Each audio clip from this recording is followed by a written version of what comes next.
Howdy, and welcome to Brandi's Book Stack. Today, we're going to talk about reading this or that.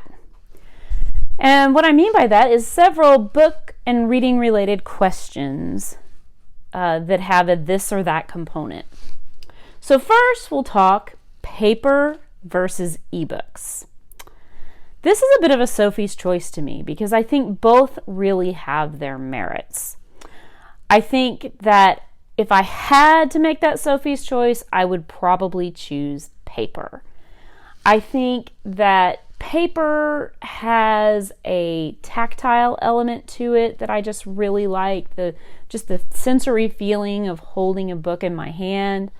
I think that paper also is a form of art in and of itself. I like the beauty of books. I also like the fact that paper books, you can't change them. Nobody can change the words in them after the fact, which is something that can potentially happen with ebooks. But ebooks have their own benefits. I really like the portability of ebooks, especially for travel. I can't take 100 books with me on vacation, but I can take a Kindle that has 100 books with me on vacation. So that's really awesome. I also like how I use Kindle for my e-reader, and how they have an app for my iPhone, so I always have my phone on me, even if I don't have my Kindle. So it gives me the ability to download new books wherever I am. If I've forgotten a book and I don't have one already downloaded, I can pick something right then and there. I also like the accessibility that comes with Kindle. I see this particularly as I personally am getting older. I'm 47 and I have arthritis in my hands, and holding a really large book, something like Anna Karenina or War and Peace, really hurts my hands if I do it for very long. And Kindle eliminates that problem. So if I'm going to read a really large book, I'll tend to do it in a Kindle version. It also, as I age, my eyesight's getting worse and worse, and having the ability to increase the font to a very large size is a really nice option. So the final thing on that, Gutenberg is a great organization that provides copies of books that are in the public domain, and I can download those books and throw them on my Kindle. Although if you are anti-Amazon and you don't want to purchase a Kindle, but you are interested in e-readers and you read a lot of public domain books, I would really recommend Gutenberg has their own version of an e-reader that you can download for free. It does have some ads in it to help pay for the program, but it's a really nice option if you're just not wanting to invest or don't have the money to invest in a Kindle. So that's a really great option as well. So kind of I'm on both, but if I had to choose, it'd have to be paper for me. Used or new? For me, that's a very easy choice. I am a used girl all the way. I wish I could tell you that it's because I cared so much about the environment that I would only buy used. But honestly, it's really just, I'm kind of cheap. Man, books are expensive. It's an expensive hobby anymore. Books cost, a brand new hardback book, $30. You buy 3 of those and you put tax on it, you're looking at $100. For 3 books, I can get a whole library for that amount of money at a used bookstore. And I'm even kind of cheap when I go into the used bookstore. I tend to hit up the clearance racks and just look for what I might be interested in. So I'm pretty heavily used just because they're cheap. I also kind of like that kinship feeling that you get from reading a book that somebody has also previously read, seeing sometimes their notes in the margin and realize that you had the same thought as another reader. I think that's a really neat part of the reading experience. Online versus brick and mortar. I have to say again, I'm pretty clear cut on that. I like a brick and mortar store. I like supporting my local bookstore. And I wish I could say it's because I really want to support my local small businesses, but really I just like to continue to have a place where I can go and browse books. I can decide what I might be in the mood to read by looking at the shelves. I don't find that as easy to do. I don't find that as easy an experience online. I know there's a lot available, and I can certainly get books for cheaper online, but it robs me of that experience of looking at the shelf and like, oh yeah, I always wanted to read that, or oh yeah, I've heard about that book. Maybe I'll pick that one up. I just don't get that experience quite as easily in the online forum. Modern or vintage? Well, this kind of goes along with the new versus used, but I'm definitely, again, a vintage girl. I think there's nothing cooler than buying a book that's really old and opening up the front cover and seeing the spidery handwriting that could have belonged to your grandmother or your great-grandmother or your great-great-grandmother or grandfather.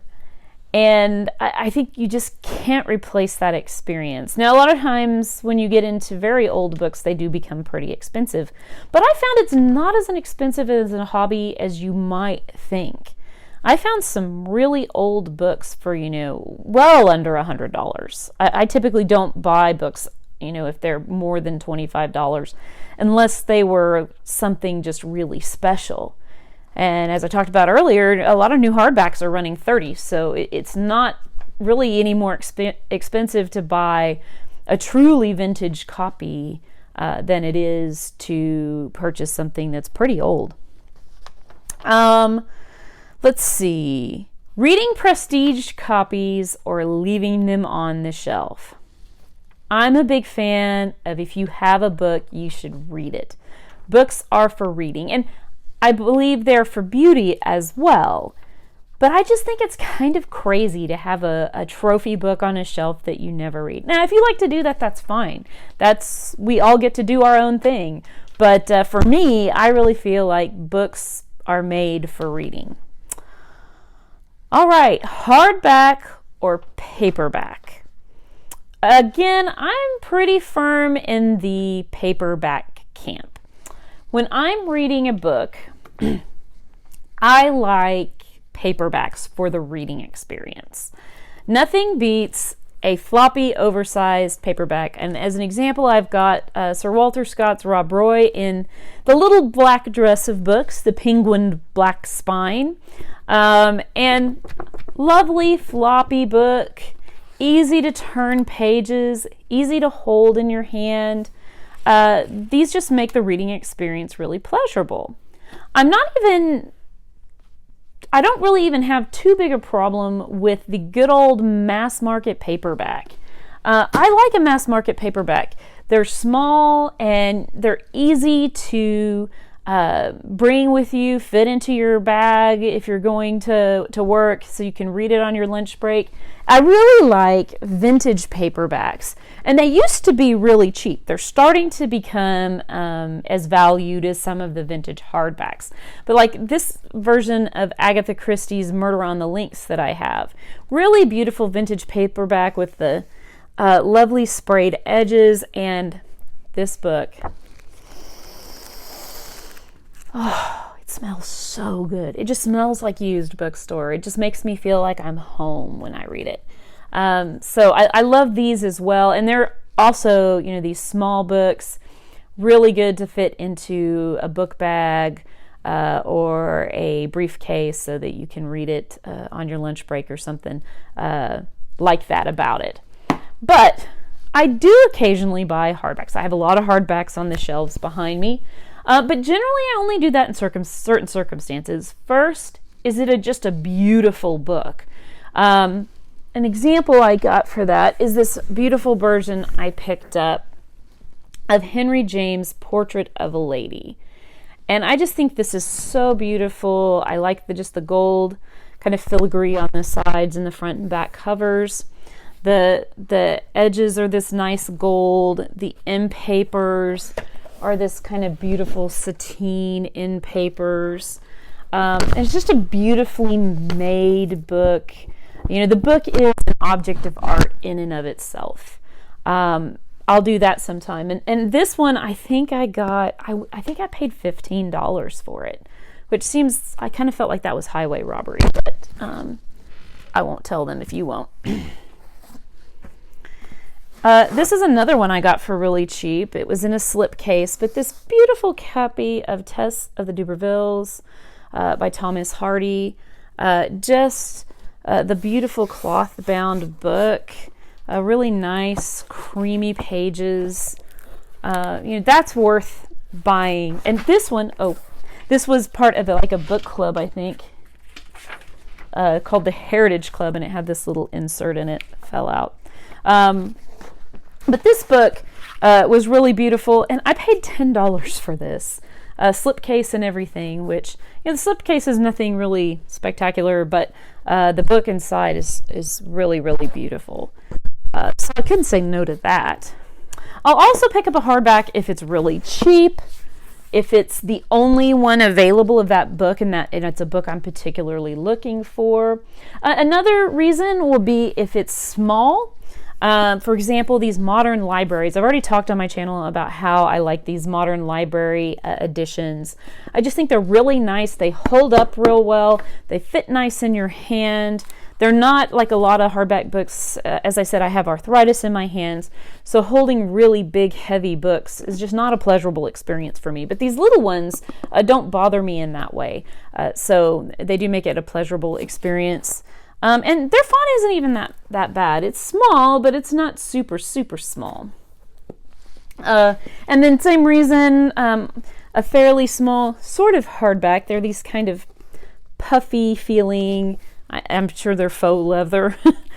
But these Franklin editions of the Agatha Christie stories, this one is my favorite, which is And Then There Were None. And those are beautiful, and they're small enough to fit in your hands comfortably and make the reading experience pleasurable. And then the last reason that I would buy a used book, a hardback book, is if it's a very vintage book. And this book was a gift. This is The Woman in White by Wilkie Collins. It is the oldest book in my collection from 1860. It is not in great shape, as you can see. And this is one of the few books I do have that I don't read. One, because it's pretty delicate due to its age, and also it doesn't smell very nice. I think it had some issues with mold. It's after being kind of out and airing out, I think that's improving, so maybe one day I'll feel able to read it. But it is really neat just to have a book that's old. I mean, this is pre-Civil War in the United States, so really cool to me. Another example of one of those floppy paperbacks, I like these Barnes & Noble editions as well. Super floppy.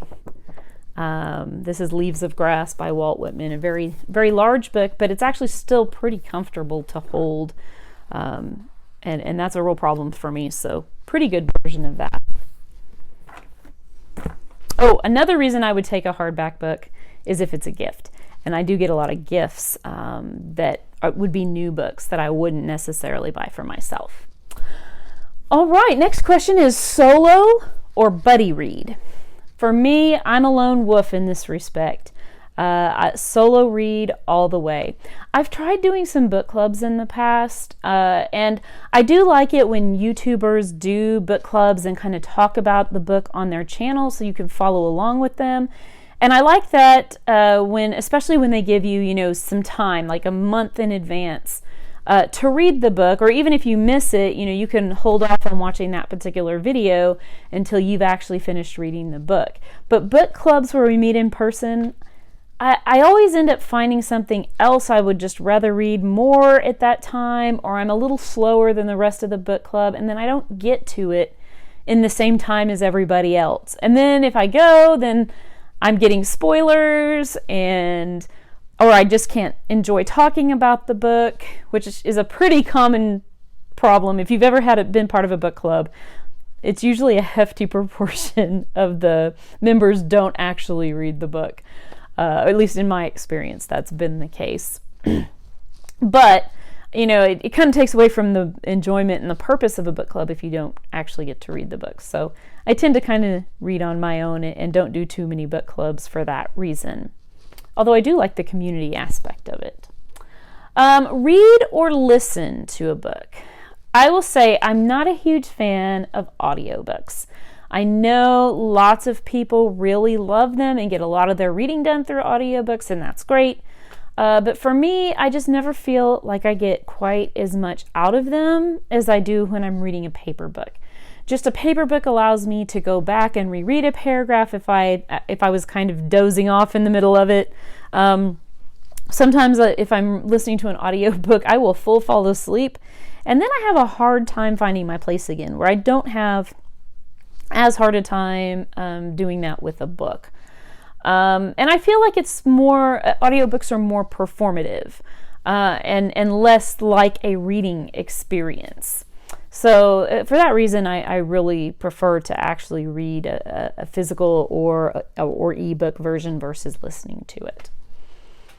All right, the last question that I had to talk about is fiction versus nonfiction. This is kind of a tough one, but I think I really generally prefer fiction. I've read a lot of nonfiction, and I've gone through phases in my life where I preferred nonfiction over fiction, but generally I like a good story.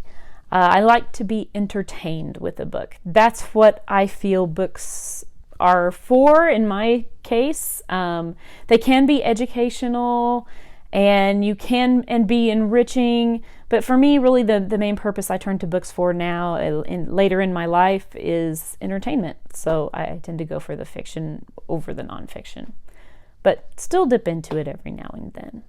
So what are your choices in these categories? How do you feel about ebooks and regular paper books? How do you feel about shopping online versus brick and mortar, or hardbacks, paperbacks? Let me know in the comments down below. Thanks for watching, and don't forget to like, subscribe, and click that bell. Thanks a lot. Bye.